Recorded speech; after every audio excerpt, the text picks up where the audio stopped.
नाशिक शहरातील प्रत्येक बातमी सखोलपणे आणि तिच्या संभाव्य परिणामांसह जाणून घेण्यासाठी आजच अधिकार न्यूजच्या YouTube चॅनलला सबस्क्राइब करा आणि बेल आयकॉन. नाशिक पवित्र भूमीमधून गोदावरी नदी वाहिनीच्या तीरावर दसक गावासाठी नाशिकच्या तीरावर नीलकंठेश्वर महादेव मंदिर असून महाशिवरात्रीच्या दिवसात मोठ्या प्रमाणात भाविक पूजेसाठी येतात. नांदूर नाका येथील प्रभाग क्रमांक 2 मधील नवनिर्वाचित नगरसेवक रिद्धेश उद्धव बाबा निमसे यांनी ठिकठिकाणी महापूजा केली. ओम गुरु माऊली भक्त मंडळाने नीलकंठेश्वर महादेव मंडळ रक्तदान योजना राबविलेली.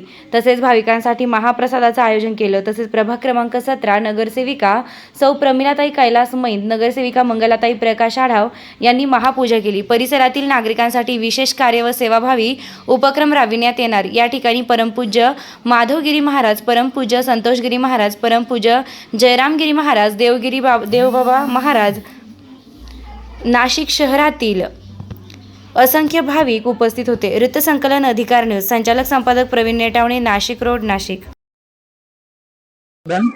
यावर्षी श्री नीलकंठेश्वर महादेव मित्र मंडळ तसेच ओम गुरु माऊली भक्त मंडळ दसक नांदूर येथे विविध कार्यक्रमांचे आयोजन करण्यात आले.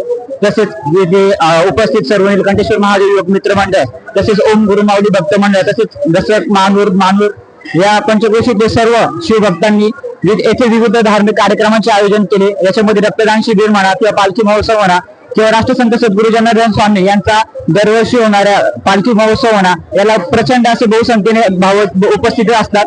आणि तसेच श्री नीलकंठेश्वर महादेवांचे विविध सकाळी पहाटे 5 पासूनच विविध रुद्रप्रयाग म्हणा रुद्राभिषेक वगैरे सर्व करून येथे विविध कार्यक्रमांचे आयोजन करण्यात आलेले.